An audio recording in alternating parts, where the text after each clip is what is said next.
はい、皆さんこんにちは。ケイスケの日本語ポッドキャストへようこそ。このポッドキャストは日本語を勉強している皆さんのために作られています。今回は N4 から N3 レベルのお話です。はーい、みんな元気にしてるかな？僕が住んでいるコロンビアのボゴタは今日は朝から雨が降っていて、なんだかやる気が出ない一日です。みんなは雨の日が好きですか？僕は雨の日は嫌いじゃないけど、散歩をするのが好きなので、晴れの日の方が好きですね。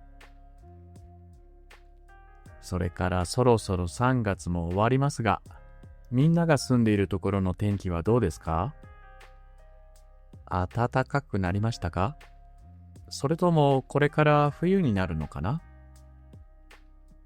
日本ではそろそろ桜が咲き始める頃でしょうね。これからもっともっと暖かくなって春を感じられるいい季節になりますね。春のポカポカした天気でどこかに出かけたくなる気持ちになります。ポカポカっていうのは暖かくて気持ちがいい様子を表すオノマトペです。例えば、温泉に入ったから体がポカポカしてるとか言います。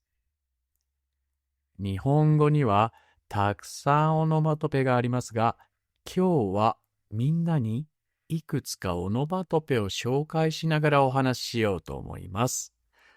それでは今日も最後までよろしくお願いします。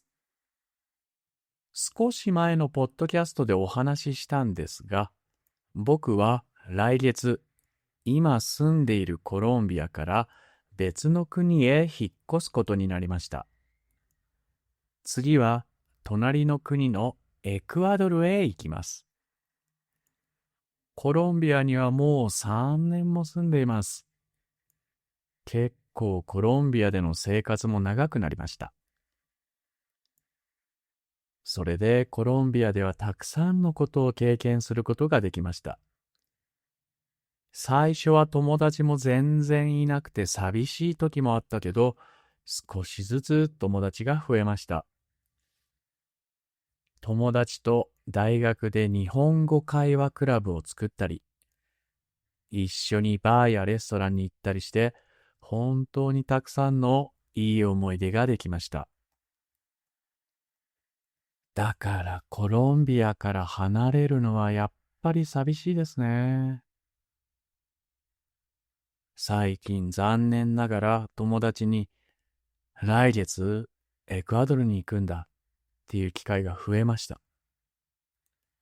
その度に僕は少ししんみりしてしまいます。みんなはしんみりっていう言葉を聞いたことがありますか？しんみりっていうのは静かに悲しい気持ちになったり、寂しさを感じたりする時の様子です。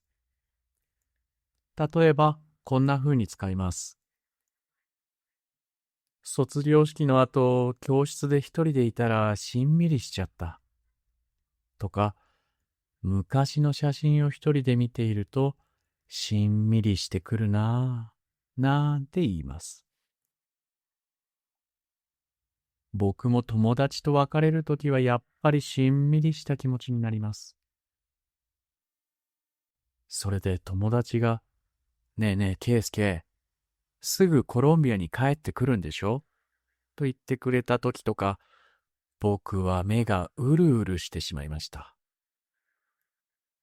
うるうるっていうのは、目の中に涙がいっぱいになって、今にも泣きそうな様子です。例えば、映画の最後で感動してうるうるしちゃったよ。とか、生徒からありがとうって手紙をもらって嬉しくてうるうるしました。とか言います。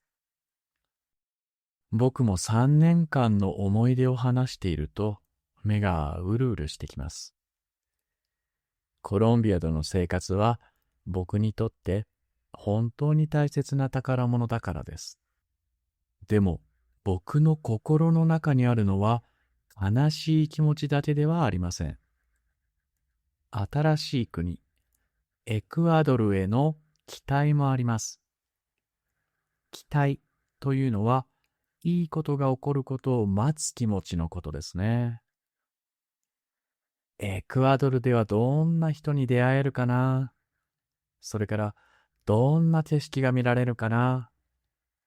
とか、いろいろな想像をすると、すごくワクワクします。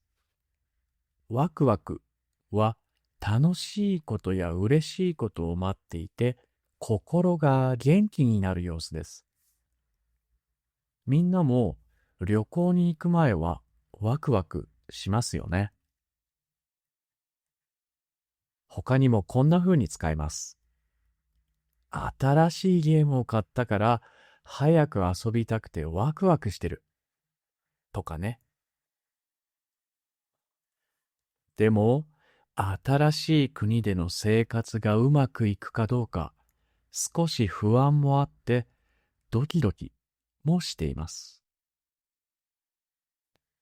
ドキドキは緊張している時や不安な時に心臓が早く動く音です。初めてエクアドルに行くので少しドキドキしています。これは今の僕の気持ちです。それから例えば明日は日本語の面接があるのでとてもドキドキしていますとか、好きな人と話すときはいつもドキドキするよねとか使います。今の僕の心の中はしんみりうるうるする寂しい気持ちとワクワクドキドキする楽しみな気持ちが半分ずつあります。こういう気持ちを日本語で複雑な気持ちと言います。いろいろな気持ちとか考えが混ざっていて、簡単には説明できないことです。コロンビアを離れるのは寂しい。でも、エクアドルに行くのは楽しみ。まさに複雑な気持ちです。はい、この複雑な気持ち、みんなの日本語の勉強にも同じことが言えると思いませんか？例えば、今まで N4 の勉強をしていて、これから新しく N3 の勉強を始めるとき、知らない漢字がたくさんあって難しそうだなとか、上手に話せるかなって少しドキドキするかもしれません。でも同時にもっといろいろな日本語がわかるようになるぞとか、日本人の友達ともっと話せるかもしれないとワクワクする気持ちもあるはずです。不安だけど楽しみ。これも複雑な気持ちですよね。新しいことにチャレンジするときは誰でもドキドキします。僕のエクアドルへの引っ越しと同じです。でも、そのドキドキを乗り越えて、新しいことが少しずつできるようになると、最後には、ほっとすることができます。ほっとするっていうのは、心配や不安がなくなって安心することです。例えば、JLPT のテストが終わってほっとしたとか、なくしたと思っていた財布が見つかってほっとしたよとか使います。僕も早く引っ越しの準備を終わらせて、無事にエクアドルに着いてほっとしたいです。みんなも日本語の勉強でドキドキすることがあっても、ワクワクする気持ちを忘れずに続けてみてください。きっといつか未来に頑張ってよかったってほっとできる日が来ると思います。ということで、今日はいろいろなオノマトペを紹介しながらお話ししました。しんみり、うるうる、ワクワク、ドキドキ、それからほっとする。みんなは最近ワクワクしたことやほっとしたことはありますか？ぜひぜひコメント欄で教えてください。それじゃあ今日のポッドキャストはここまでです。みんな最後まで聞いてくれてありがとう。じゃあまたね。バイバイ。